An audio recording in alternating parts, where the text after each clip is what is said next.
I've waited 9 years, nearly a decade, to start this model, a redemptor dreadnought. In my mind, the most iconic of all the Space Marine kits. And to make up for lost time, we're going to take this kit to the nines, with some custom bits, magnetically interchangeable weaponry, and a glorious, gigantic banner. Alright, let's do this. Even though this kit is nearly a decade old, I don't really think it's showing its age yet, and overall was a fantastic thing to put together. I've had a few 3D printed upgrade bits sitting around for this one for a while. Not a full 10 years, mind you, but still. Way back then, I was still repressing my Space Marine urges, thinking to myself I was too cool or too unique to play the faction that really called to me. Luckily, I've grown out of that mindset. What hobby thoughts have you outgrown? Were you a weird little wargaming hipster like me? Let me know in the comments below. This big, soon-to-be blue boy is way too static out of the box. There's a bit of maneuverability for sure, but not quite enough to strike the pose that I have envisioned for it. To give myself and the Dreadnaught some extra wiggle room, I cut the little nibs on the knees and toes. This gives the mini much more motion in the ocean. Poster tech is paramount in doing mock assemblies. Once you're happy with the pose, remove one joint at a time to keep the legs in proper position. It's still really finicky, but it does help a lot.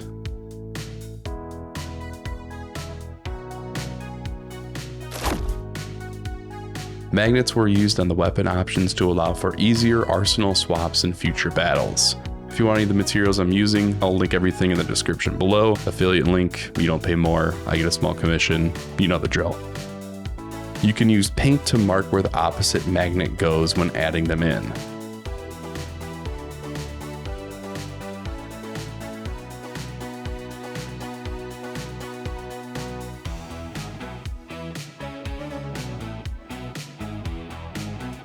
I followed along with a video from long ago that went over the process of magnetizing bits for the Redemptor kit. I'll put the link to that video in the description if you want to check it out yourself.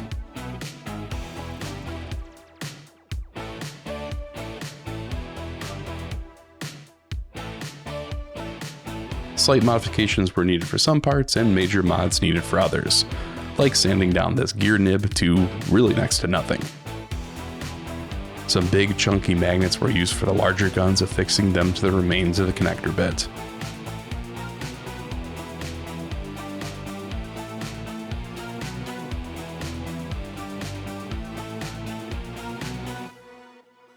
I did go a bit too far here and I ended up breaking the gear bit and then had to use a whole bunch of sprue goo to sort of like envelop the magnet later on.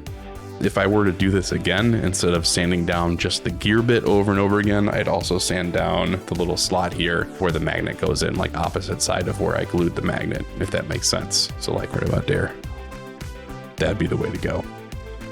To fix this, I had to slap on a good amount of sprue goo, enveloping as much of the magnet as I could while leaving enough bare to fit the magnetic joint.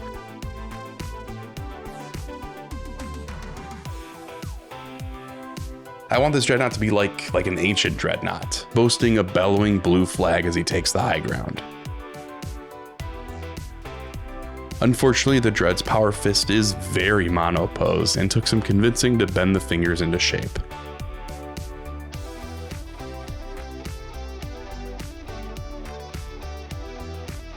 This wasn't the best of ideas though, as some of the details and sharp edges became mushy, melting from the flame.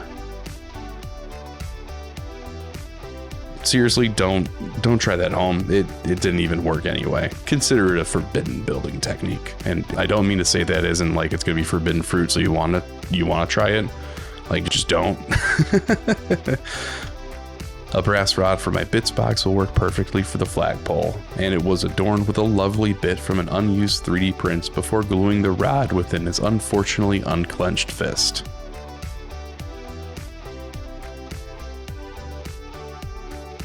That'll do. Don't let perfect be the enemy of the good.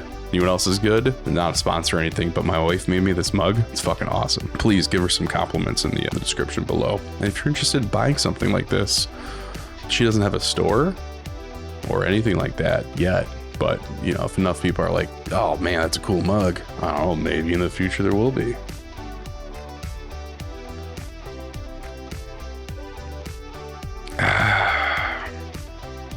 It's a good mug. Now for the flag.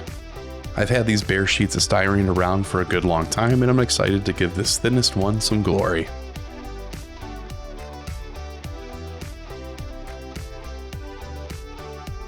Once I had a shape cut out, I tried a mounting technique I saw on Eons of Battle where you cut out alternating strips and use heat to bend them around the pole. Unfortunately, that didn't really work here. I think it's because the styrene was too thin and ended up breaking instead of bending. Instead, I made a little crust for my slice of a flag with 2 little leftover strips, cut them to the right angle, and drilled through them to create some makeshift grommet holes to feed the chains through.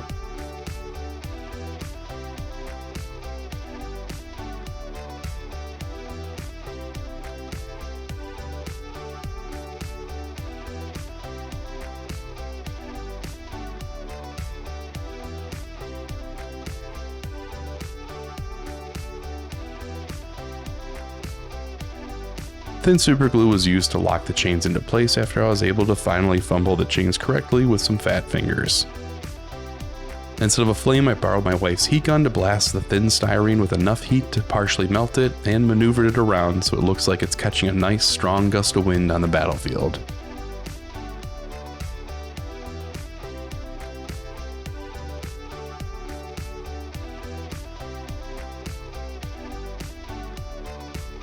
This was really fun to use, and I think it created a lot less fumes than using the lighter. Still, I probably should have done this outside too.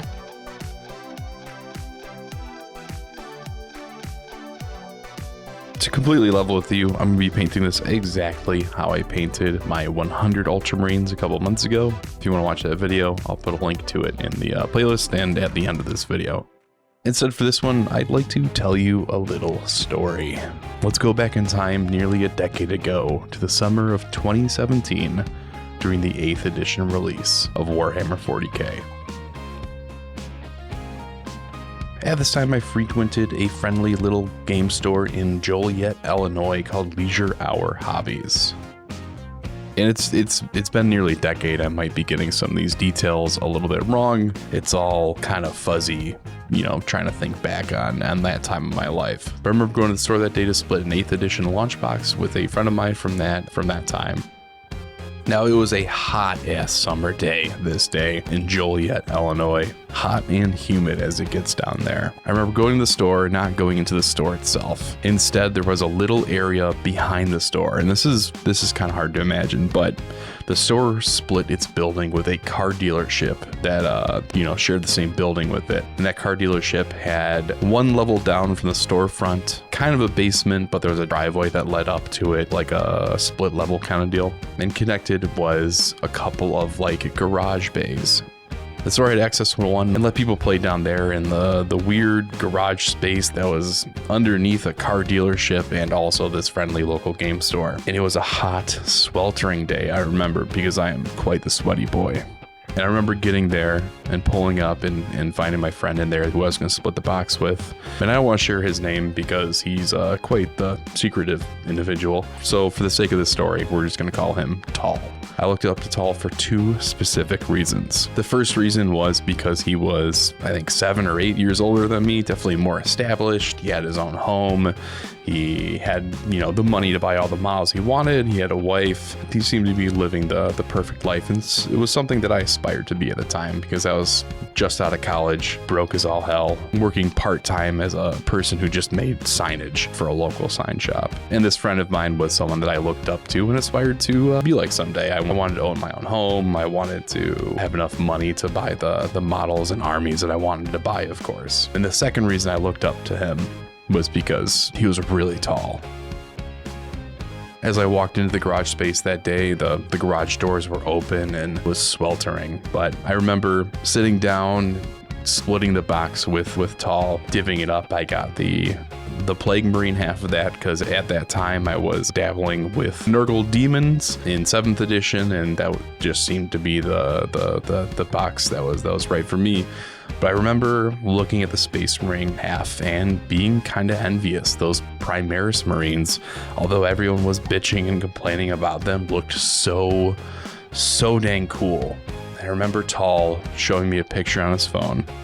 And again, the details are a little bit fuzzy. I don't know if this was the exact day that I saw the pictures of the Redemptor Dreadnought for the first time or not, or if it was a couple weeks later or even a month later. I don't know. But he showed me these pictures on his phone of what was going to be coming out in the next few weeks for the Space Marine half, and I fell in love with the Redemptor Dreadnought. Unfortunately though, at that time I had decided consciously to not proceed with Ultramarines for a couple reasons. One was a lot of people in that game group played Space Marines, and it got a little, samey playing against the same armies all the time, and I didn't want to contribute to that. The other reason was my brother played Space Marines. He played Ultramarines specifically in 7th edition and, the previous editions we played when we were little kids. So I decided to just enjoy those models when I got to see them, but never try my hand at them. Ultimately, my brother stopped playing Warhammer at that time because of the Primaris switchover. He had a whole army of firstborns, and as they started to get phased out, he saw the writing on the walls and decided to take a break. He had put all that money and investment into an army,